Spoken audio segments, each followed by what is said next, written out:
سيدنا كريم صلى الله عليه وسلم سيدنا كريم صلى الله عليه وسلم سيدنا كريم صلى الله عليه وسلم کربلا میں 82 افراد کا قافلہ لے کر گئے، 72 مرد اور 10 عورتیں، اور عورتوں میں آپ کی حضرت امام حسین کی زوجہ حضرت ام رباب بھی ہیں رضی اللہ تعالیٰ، حضرت شہربانو بھی ہیں، ان میں جو ہے آپ کی بیٹی سکینہ جس کو سکینہ بھی پڑھا گیا ہے وہ بھی ہیں، صغرا کو بیمار تھی مدینہ طیبہ میں رہ گئی، اور اس میں آپ کے بیٹے حضرت علی اصغر بھی ہیں، آپ کے بیٹے علی اوسط جن کا نام زین العابدین لقب ہے جن کا وہ بھی ہیں، حضرت علی اکبر بھی ہے، یہ تینوں بچوں کا نام علی ہے، علی اصغر، علی اوسط اور علی اکبر، اور حضرت امام حسن کے 4 بیٹے بھی ہیں، قاسم بن حسن ہے جن میں، اور محمد بھی ہے، آپ کی بہن حضرت سیدہ زینب بھی ساتھ ہیں، حضرت ام کلثوم بھی ساتھ، 72 افراد مرد ہیں اور 10 عورتیں ہیں، 82 افراد کا قافلہ کربلا میں پہنچا، اور سرزمین کربلا پر امام حسین رضی اللہ تعالیٰ عنہ سے 7 محرم کو جو ہے وہ 1000 یزیدی فوج کا لشکر لے کر حر بن یزید الریاحی راستہ روکنے کے لیے آیا۔ گفتگو کی، امام علی مقام سے بڑا سلجھو آدمی کوئی نہیں تاریخ میں، لوگ کہتے ہیں کچھ ناسبی فرقے یہ کہتے ہیں کہ امام حسین نے بغاوت کی، اور وہ آج بھی وقت ایسے ہے کہ جو یزید لعنتی کو امیر المومنین کہتے ہیں اور امام حسین کو باغی کہتے ہیں، ان ظالموں کو پتہ نہیں کہ حسین کو جنت کے جوانوں کا سردار مصطفیٰ نے بتایا۔ ایک شخص کہنے لگے کہ دیکھیں جی میرا تو خیال یہ ہے کہ یزید حق پر تھا اور امام حسین نے غلط رستہ اختیار کیا، تو ہمارے ایک عالم دین تھے، انہوں نے کہا بدبخت اگر تو اپنے اس خیال پر قائم ہے تو پھر میں یہاں ایک دعا مانگتا ہوں اور تو آمین کہہ۔ کہا کون سی دعا؟ آپ نے فرمایا میں یہاں دعا مانگتا ہوں اللہ قیامت کے دن میرا حشر حسین کے ساتھ کرے، تیرا یزید کے ساتھ کرے۔ کیا لگا یہ دعا نہ مانگی میں تمہارے جانا یہ دعا مانگی تھی، فرمایا نام کیا اب ہی تسلیم کر لے کہ جو آج حسین کو اپنا امام مانگتا ہے حسین نے قیامت میں اس کو اپنا غلام ماننا، جو آج امام حسین کو اپنا امام نہیں مانتا امام حسین نے قیامت کے دن نانا کی بارگاہ میں اس کو غلام ماننے سے انکار کر دینا ہے۔ اور حضور نے فرمایا حسن و حسین سیدہ شباب اہل الجنہ، فرمایا کہ قیامت کے دن جنتی جنت میں جائیں گے اور سارے جوان ہو کر جائیں گے، اور ان کی جو قیادت کر رہے ہوں گے وہ میرے شہزادے حسن اور حسین کر رہے ہوں۔ اب یہ ہے کہ اس نے مذاکرات کیا آپ سے، میں نے کہا کہ آپ سے بڑا سرجو آدمی کوئی نہیں، آپ نے مدینہ طیبہ کے حرم کے تقدس کو پیش نظر رکھتے ہوئے شہر مدینہ کو چھوڑ دیا، اور آپ نے حرم مکہ کے تقدس کو پیش نظر رکھتے ہوئے حرم مکہ کو چھوڑ دیا اور کربلا چلیں گے۔ یہ ہمارے ناتھ خواں کچھ جو علم نہ ہونے کی وجہ سے یہ اشتہار پڑھ، میں نے بارہا وہ تصحیح کی کہ یہ جو پڑھا جاتا ہے شاید کسی شاعر نے لکھ دیا ہے، آپ پڑھنے والوں کا تو قصور نہیں ہے کہ جن کو دھوکے سے بنایا گیا، نبوت مصطفیٰ کا خاندان اور خاندان نبوت دھوکا نہیں کھا سکتا، انہیں پتا تھا کوفے میں کیا ہونے والا ہے، ان کے باپ وہاں 4 سال 5 سال حکومت کر چکے تھے، ان کے بیٹے امام حسن نے وہاں سلطنت چلائی تھی، ان کو پتا نہیں تھا کوفے کے حالات کا، سارا کچھ پتا تھا، مگر ساتھ مصطفیٰ کی بشارتیں بھی ان کے سامنے تھی، اس لیے وہ دھوکے سے نہیں گئے، سارے حالات کا منظر ان کی نگاہوں کے سامنے تھا کہ وہاں کیا ہونے والا ہے، وہ بچے لے کر گئے، وہ عورتیں لے کر گئے، اس سے بڑا سرجو آدمی کون سا ہو سکتا ہے؟ اور خود سے آپ نے فرمایا کہ یا تو یہ ہے کہ مجھے سرحدوں پر چلے جانے دو تاکہ میں دشمن سے لڑتا ہوا اپنی جان خدا کی راہ میں پیش کر دوں، یا یہ ہے کہ مجھے دمشق لے چلو شام میں یزید کے دربار میں ڈائریکٹ یزید سے گفتگو کرنا چاہتا ہوں۔ اس نے کہا کہ نہیں، ہمیں آرڈر ہے کہ ہم یا آپ کو یزید کی بیعت کے لیے مجبور کریں، یا آپ اس کی بیعت کر لیں، یا پھر آپ جنگ کے لیے تیار ہو جائیں، یا پھر ہم آپ کو گرفتار کر کے جو ہے وہ دمشق ملک شام میں یزید کے دربار میں پیش کریں گے۔ آپ نے ارشاد فرمایا کہ میں یہ ہاتھ اس پلید انسان کے ہاتھ پر کیسے رکھوں جو کتوں کا شکاری ہے، جو ریچھ کی لڑائیاں کرواتا ہے، جو نماز کا طالب ہے، جو محرمات بیٹی اور بھتیجی اور بانجی سے، بھتیجی اور بیٹی نہیں، بھتیجی اور بانجی سے نکاح کو جائز سمجھتا ہے، جس نے شریعت مصطفیٰ کا مذاق اڑا دیا ہے، حسین اپنے ہاتھ کو اس پلید انسان کے ہاتھ پر کیسے رکھے جن آستوں سے میں مصطفیٰ کی زلفیں چھوتا رہا۔ لیکن ایک بات یہ ہوئی کہ اس حر نے عصر اور مغرب کی نمازیں امام حسین کے پیچھے پڑھی، اور نماز میں امام کہتا ہے اہدنا الصراط المستقیم، اے اللہ ہمیں سیدھے راستے پر چلا، بولو سیدھے راستے پر چلا، ہمیں سیدھے راستے پر امام کہتا ہے۔ اب یہ ہے کہ حر کو یہ توفیق ملی کہ امام کے پیچھے نماز پڑھی، اب قربان جائیے جس نے امام حسین کے پیچھے نماز پڑھی اللہ اس کو وقت تو نہیں رہنے دے گا۔ اب یہ ہے کہ اس کے بعد پھر 9 محرم الحرام کو کربلا میں یہ ڈیرا لگایا، بہت ساری تفصیلات میں آنے کی بجائے سب میں شہادت کے تک جانا چاہتا ہوں۔ تو رات کے وقت لوگ کہتے ہیں کہ انہوں نے ایک رات کی مہلت مانگی، میں کہتا ہوں ایک رات کی مہلت امام حسین نے ان سے نہیں مانگی، انہیں تو پتا تھا موت یقینی تھی ان کے سامنے، اور شہادت کا رتبہ آپ پانے کے لیے جو ہے عین الیقین کے درجے پر تھے۔ راستے میں آپ فرما رہے تھے ہم موت کے جو ہے سفر پر روانہ ہے، یہ باتیں آپ نے اپنے دوستوں سے کی، اور بہت سی باتیں ہیں جن کے تفصیل کا وقت نہیں ہے۔ یہ انہوں نے یزیدیوں سے ایک رات کی مہلت نہیں مانگی، بلکہ حسین نے تو ان کو ایک رات کی مہلت دی کہ بدبختو آج رات کی سوچ لو، خاندان نبوت کے خون سے اپنے ہاتھوں کو رنگین نہ کرو، اس وہ شخص بڑا خفیف المزاج ہوگا جو نبی کے خاندان سے لڑائی کرے گا، کیونکہ یہ وہ خاندان ہے جن کے بچوں کا جولا جبریل جلاتا۔ مگر اس رات کو امام حسین نے دیا بن کر بجھا کر رات کے وقت ایک تقریر کی۔ آپ نے فرمایا کہ جو واپس جانا چاہتا ہے میں اجازت دیتا ہوں، خوشی کے ساتھ وہ واپس چلا جاتا ہے۔ میں نے تو اس راہ میں تقدیر میں لکھا ہے کہ اپنی جان دینی ہے، تو تمہیں اجازت ہے چلے جاؤ۔ شہربانوں سے کہا کہ تم ایران کے شہنشاہ کی بیٹی تھی، محلات میں پل کر جوان ہوئی، نرم و گداز کلیلوں کے اوپر چلتی رہی، شہربانوں میں تجھے کربلا کے تپتے ہوئے صحراؤں میں لے آیا ہوں، میں تجھے خوشی سے اجازت دیتا ہوں کہ اگر واپس جانا چاہو تو چلی جاؤ، میں تم سے کوئی مواخذہ نہ کروں گی۔ مگر شہربانوں نے کہا کہ میں ایران کے شہنشاہ کی بیٹی ضرور تھی، مگر آپ جب سے میں آپ کی زوجیت میں آئی ہوں، آپ کے نکاح اور عقد میں آئی ہوں، اب میں خاندان نبوت کی کنیز بن چکی ہوں۔ مجھے ناز نہیں اب کسرا کے گھرانے پر، مجھے ناز نہیں اب کسرا کے گھرانے پر، مجھے فخر ہے آقا تیرے آستانے پر۔ وقت امتحان یہ بول خود بھی راہ کر دوں گی، نبی کے دین کی خاطر بچے قربان کر دوں گی، مگر جھکنے نہ دوں گی۔ عظمت اسلام کا پرچم سدا اونچا رہے گا مصطفیٰ کے نام، سدا اونچا رہے گا مصطفیٰ کے نام کا پرچم، سدا اونچا رہے گا مصطفیٰ کے نام کا پرچم۔ حضرت امام حسین نے جب تقریر ختم کی اور دیا دوبارہ جلایا تو ایک شخص بھی مرد و عورتوں میں اٹھ کر گیا نہیں۔ آپ نے فرمایا تمہیں اجازت دی تھی کہ لگے امام حسین جس مشن پر آپ جانے دیں گے، آپ کی جان مبارک کا نذرانہ پیش کریں گے،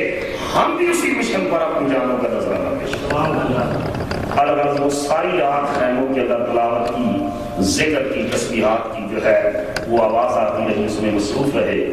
اور صبح 10 محرم جمعہ المبارک کا دن 61 ہجری آپ امام حسین نے پھر جا کر اسے خطاب کیا کہ تمہیں علم ہے کہ میری خاطر مصطفیٰ کریم اپنا خطبہ چھوڑ دیتے تھے۔ مسجد نبوی میں ایسا بھی ہوا کہ حسن اور حسین آئے، حضور نے خطبہ چھوڑ دیا، میری خاطر حضور نے سجدہ لمبا کیا، میری خاطر حضور علیہ السلام نے میرے وجود میں اپنا معاف در مٹی نے مجھے دیا۔ تمہیں پتا ہے بہت سا باز کیا، لیکن دنیا کی دولت اور اقتدار کے نشے میں بدمست ان بظاہر کلمہ پڑھنے والے سارے 22,000 کا لشکر جس کی قیادت ابن سعد کر رہا ہے، ایک بڑے صحابی کا بیٹا امر حضرت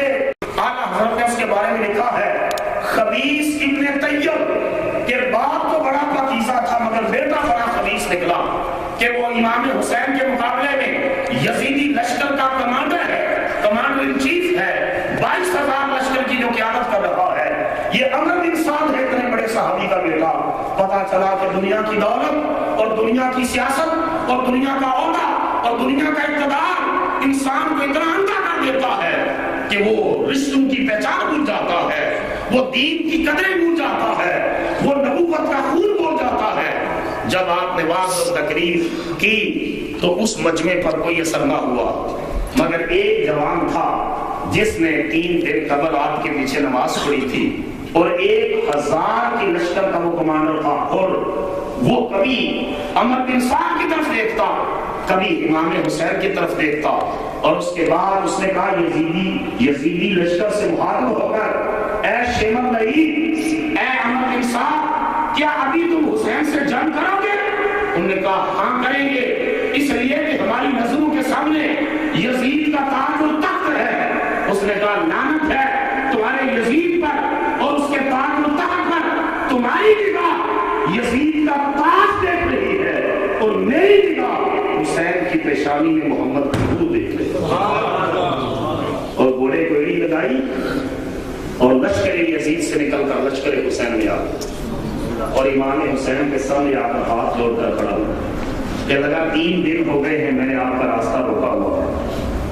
میری معافی ہو سکتی ہے؟ آپ نے فرمایا تیرا نام؟ کہنے لگا اور کا معنی ہے آزاد۔ اور کیا معنی ہے؟ آزاد۔ آپ نے فرمایا انتا حر فی الدنیا والآخرہ، جا تیری ماں نے تو تجھے آزاد جنا ہی تھا، حسین تجھے دوزخ سے بھی آزادی کا پروانہ عطا کرتا۔ چنانچہ اس نے کہا ایک درخواست اور ہے، بولو۔ کہنے لگا کہ وہ درخواست یہ ہے کہ مجھے سب سے پہلے اپنی جان اس مشن پر قربان کرنے کی اجازت دے دے۔ آپ نے فرمایا اجازت ہے، تو پلٹ کر گیا اور بکھرے ہوئے شیر کی طرح للکار کر یزیدیوں کو کہنے لگا کہ چند لمحے پہلے میں جہنمی تھا، حسین کی نگاہ نے جنتی بنا دیا۔ چند لمحے پہلے میں یزیدی تھا، اب حسین کی کرامت سے، امام حسین کے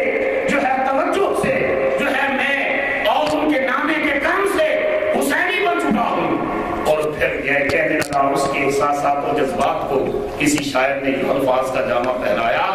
کہ کہنے لگا میں امام تشنا لب کے فیض کی مہک پی کے آیا ہوں۔ امام تشنا لب، وہ امام جس کے ہونٹ پیاسے ہیں، اس کے فیض کی مہک پی کے آیا ہوں۔ امام تشنا لب کے فیض کی مہک پی کے آیا ہوں۔ در ساقی پہ مردہ دل گیا تھا، جی کے آیا ہوں۔ نگاہ لطف ساقی نے میری فطرت بدل ڈالی، ذرا سی دیر میں بدبخت کی قسمت بدل ڈالی۔ اور پھر بہت سے یزیدیوں کو واسطے جہنم کرنے کے بعد پھر حر بن یزید الریاحی نے سب سے پہلے شہدائے کربلا کی طرف سے اپنی جان کا نذرانہ پیش کر دیا۔ پھر الغرض ایک ایک کر کے مولا محمد قربان ہوتے رہے۔ حضرت قاسم بن حسن، امام حسین کے بڑے بھائی حضرت حسن کے بیٹے قاسم آئے، چاچا جان مجھے بھی اجازت دے میدان جنگ میں جانے کے لیے۔ امام حسین نے کہا بھتیجے قاسم، تیرے باپ کے ساتھ میری ایک کمٹمنٹ تھی، اور وہ کمٹمنٹ یہ تھی کہ جب تو پیدا ہوا اور میری بیٹی سکینہ تھی تو میں نے تمہارے باپ سے یہ بات کی تھی کہ جب یہ بچہ بڑا ہوگا تو میں اپنی بیٹی سکینہ کے ساتھ اس کا نکاح کروں گا۔ بیٹے میں نے تو اس راہ میں جانا ہے، تو پیچھے رہ جا تاکہ میرے باپ سکینہ سے شادی کر دینا۔ تو حضرت قاسم بن حسن نے عرض کی نہیں چچا جان،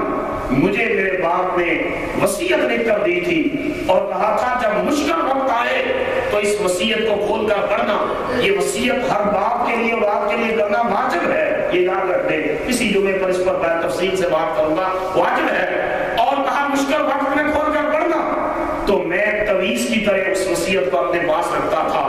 آج کے دن سے مشکل دن کون سا ہو سکتا ہے؟ میں نے اس وصیت کو کھول کے پڑھا ہے، اس میں لکھا تھا میرے بیٹے قاسم جب تیرے چچا حسین پر مشکل وقت آئے تو اپنی جان اس کے مشن پر قربان کر دے۔ تو آج میں اس وصیت پر عمل کرنے کے لیے جو ہے آپ سے اجازت کا طلبگار ہوں۔ آپ نے فرمایا اجازت ہے، قاسم بن حسن امام حسن مصطفیٰ کا شہزادہ میدان کارزار میں گیا، سیدنا علی شیر خدا کا پوتا میدان کارزار میں گیا، یزیدی لشکر کے اندر کوہرام مچ جاتا ہے اور عاشقوں نے یہاں تک منظر کشی کی کہ مالا اعلیٰ کے اندر بھی کوہرام مچ گیا، جنت کی حوریں قاسم بن حسن کی دلہن بننے کے لیے بے قرار نظر آئی اور یہ غلغلہ مچا کہ جلدی نہ کرو حورو تم ہی بن جانا دلہن، قاسم کو شہادت کا سیرا تو سجا دیں۔ امام حضرت قاسم بن حسن نے بہت سے یزیدیوں کو واسطے جہنم کرنے کے بعد اپنی جان آفری کے سپرد کر دی اور شہادت کا رتبہ پا گئے۔ یہ حضرت علی اصغر کے بارے میں جو یہ کچھ ذاکر بھی اور کچھ دوسرے ہمارے لوگ بھی جو ہے یہ بات گھڑ لی ہے کہ جا کر جو ہے پانی کی بھیک مانگی، رب کعبہ کی قسم حسین پانی کا محتاج نہ تھا، وہ پانی کے محتاج نہ تھے بلکہ وہ تو اس نانا کے بیٹے ہیں جن کی انگلی کے اشارے سے چاند کے دو ٹکڑے ہوئے۔ اگر حضرت ابراہیم کا بیٹا اسماعیل اپنے پاؤں کی رگڑ سے سنگلاخ زمین سے ٹھنڈے پانی کا اور چشمہ جاری کر سکتا ہے اور اللہ اس کے پاؤں کی رگڑ سے آب زمزم کا چشمہ جاری کر سکتا ہے، میرا ایمان ہے، میرا عقیدہ ہے، امام حسین چاہتے تو کربلا کی زمین پر ایک نہیں 1000 چشمے ہو سکتے، مگر وہ پانی کے محتاج نہ تھے۔ ایک روایت یہ بھی ہے کہ ایک جن آیا آپ کی بارگاہ میں کہ لگا میں آپ کے نانے محمد عربی کا کلمہ پڑھتا، آپ اجازت دیں میں دریائے فرات کو کندھا مار کر ان خیموں تک لے آؤں، لیکن آپ نے فرمایا مجھے تیری مدد کی ضرورت نہیں، میرا خدا بھی دیکھ رہا ہے، میرا مصطفیٰ بھی دیکھ رہا ہے۔ اب یہ ہے کہ بات یہ ہے کہ آپ بچہ تھا، پیاس کی وجہ سے 6 ماہ تک ہو رہا ہے اور حرملہ کا تیر آیا، تیر مارا اس نے اور وہ حضرت علی اصغر کے حلق میں پیوست ہو گئے، خون کا فوارہ نکلا، آپ نے تیر کھینچا اور خون کا فوارہ نکلا۔ حضرت امام حسین نے یہ خون پکڑ کے اس طرح آسمان کی طرف پھینکا،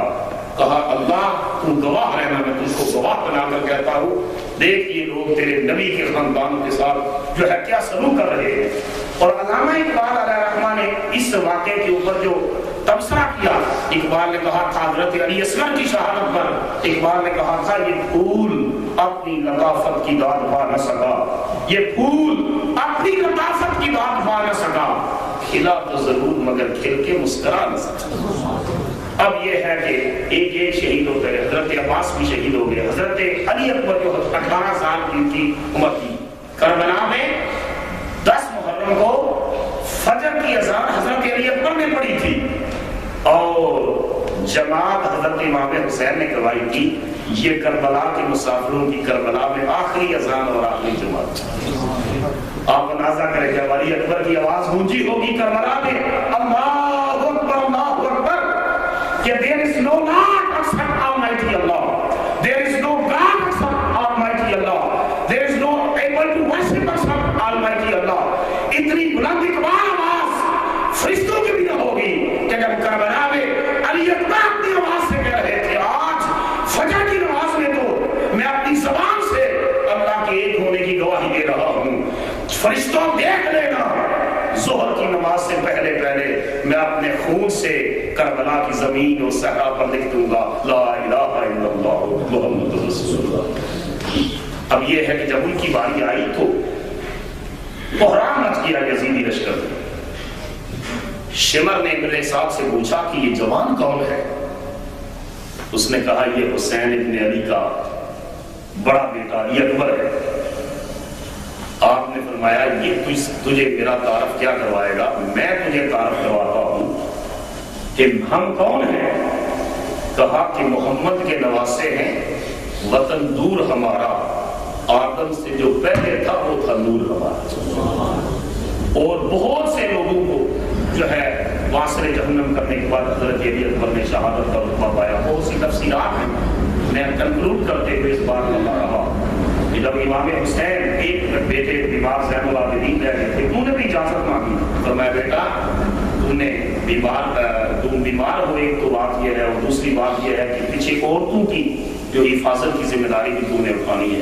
چنانچہ انہیں اجازت نہیں دی گئی، باقی سارے مرد جو ہے، بچے جوان جتنے بھی تھے، سب نے اپنی جانیں اسلام کی سربلندی کے لیے جو ہے وہ پیش کر دی۔ اب امام حسین جب نکلے تو آپ نے اپنے سامان کھولا تو سر پہ جو امامہ ہے وہ مصطفیٰ کریم کا بنا، حضور کا امامہ سر پہ بنا، اور جو پٹکا تھا وہ امام حسن مجتبیٰ کا لیا، اور جو تلوار تھی وہ تلوار تھی جو مولا علی کی تلوار، ذوالفقار حیدری وہ ہاتھ میں پکڑی۔ اور جمعے کا دن 10 محرم 61 ہجری حسین ابن علی میدان کربلا میں جاتے ہیں۔ آپ مالایانا کے فرشتے بھی دیکھ رہے کہ جو تقدیر میں لکھا جا چکا تھا حسین کا میدان کارزار میں جانا وہ آج پورا ہو رہا ہے۔ جا کر آپ نے پھر واز کیا، پھر تقریر کی اتمام حجت کے لیے کہ شاید ان کی بدبختی جو ہے اس کے اوپر کچھ بختی غالب آ جائے، لیکن وہ اصلی بدبخت تھے،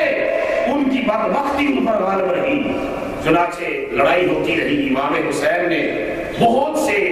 کوفیوں کو واصل جہنم کیا۔ جمعے کی نماز تو ہو نہیں سکتی تھی، متبادل نماز ظہر ہے، آپ نے فرمایا تھوڑی دیر کے لیے جنگ روک لو، میں خدا کی بارگاہ میں سجدہ کر دوں، نماز ظہر ادا کر دوں۔ یزیدی لشکر سے آواز آئی حسین سر نہ جھکانا ورنہ سر قلم کر دیں گے۔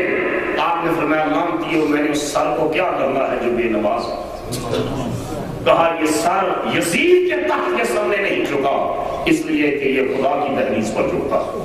یہ یزید کے دروازے پر رکھتا، اس کے تاج و حکومت کے سامنے نہیں جھکا، کیونکہ یہ سبحان ربی الاعلی، سبحان ربی الاعلی، سبحان ربی الاعلی کا نغمہ خدا کی بارگاہ میں بلند کرتا ہے۔ کہتے ہیں اس وقت کہ یہ آواز اٹھی کہ یہ کون ہے؟ حسین ابن علی، جسم ہے کٹا ہوا، لخت لہب بٹا ہوا، جس میں نازنین پھر بھی ہے ڈٹا ہوا، یہ کون ہے؟ یہ نبی کا نور عین ہے، یہ بالیقین حسین ہے، یہ بالیقین حسین ہے، یہ بالیقین حسین۔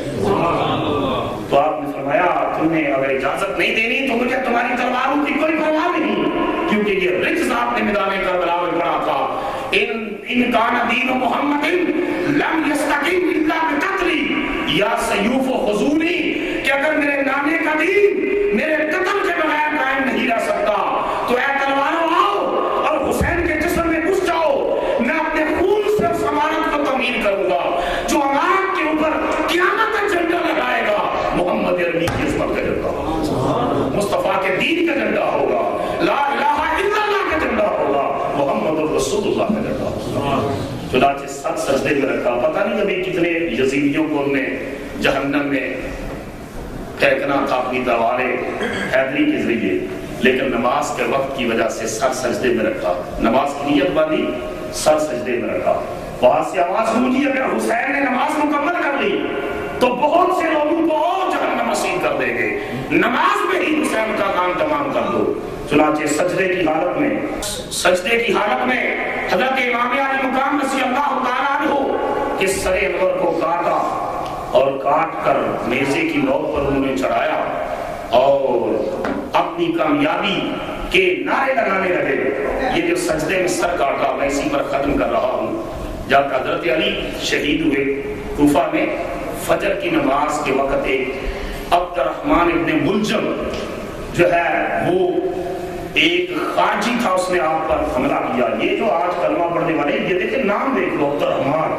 بزا مسلمان تھا، نمازیں پڑھتا تھا، روزے رکھتا تھا، حضرت علی پر فجر کی نماز میں حملہ کیا۔ یہ جتنی بھی دہشت گردی ہے یہ خارجیت ہے، یہ وہی ظالم سلسلہ ہے دہشت گردی کا، مسجدوں میں، امام بارگاہوں میں، مارکیٹوں میں، سکولوں میں، یہ خارجیت اسلام کے کہ وہ بدنام کرنے والا بھی فرقہ اور سازش، وہ خارجی تھا جس نے فجر کی نماز میں حضرت علی پر حملہ کیا۔ ابھی ایک سجدہ رہتا تھا حضرت علی کا اور شہید کر دیے گئے۔ کربلا میں حسین نے سجدہ کر کے بتا دیا کہ میرے بابا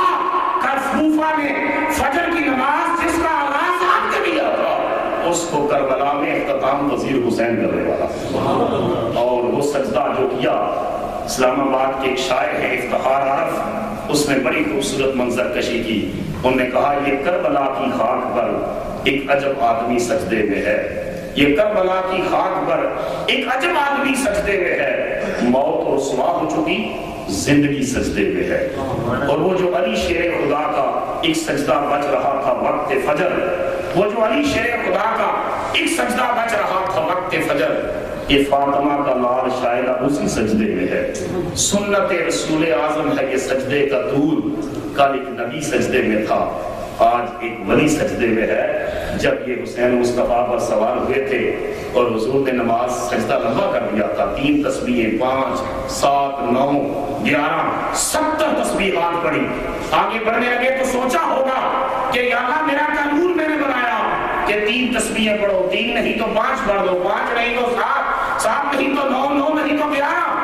آگے بڑھتا ہوں تو قانون ٹوٹتا ہے، سر اٹھاتا ہوں تو حسین گرتا ہے. ہاتھ سے غیب سے آواز آئی ہوگی میرے محبوب سجدہ لمبا کر لیں، سر نہ اٹھا، اس لیے کہ سجدہ بھی میرا ہے، حسین بھی میرا. 70 تسبیحات. اور حضور نے اس لیے سر نہ اٹھایا کہ آج میں حسین کو گرنے سے بچاتا ہوں اور سجدہ لمبا کر دیتا ہوں، کل حسین کربلا میں سجدہ کر کے میرے دین کو گرنے سے بچاتا ہوں. علامہ اقبال نے کہا تھا تا قیامت قطع استبداد کر، موجے خونے ہو چمن ایجاد کر. قیامت تک ظلم کے اور جبر کے اور استبداد کے نظام کی جڑ کو حسین نے کاٹا ہے. موجے خونے ہو چمن ایجاد کر، اس کے خون کی موجوں نے مصطفیٰ کے دین کا چمک آباد کر دیا ہے. اس اعتبار سے کر کے حاضرین محترم، اللہ تعالیٰ ہم سب کو امام حسین کی غلامی نصیب فرمائے، ان کی محبت نصیب فرمائے، ان کے مشن کو پایہ تکمیل تک پہنچانے کی توفیق عطا فرمائے اور ان کے نقوش پاک کو خضر راہ بنانے کی توفیق عطا فرمائے. وما علینا الا البلاغ المبین. امریکہ میں اسلامی دعوت، غیر مسلموں کو مسلمان کرنے، تبلیغ اور تعلیم کے بارے میں جاننے کے لیے معروف مسلم اسکالر پروفیسر ڈاکٹر علامہ شہباز احمد چشتی کے یوٹیوب چینل کو سبسکرائب، لائک اور کامنٹ کرنا نہ بھولیے.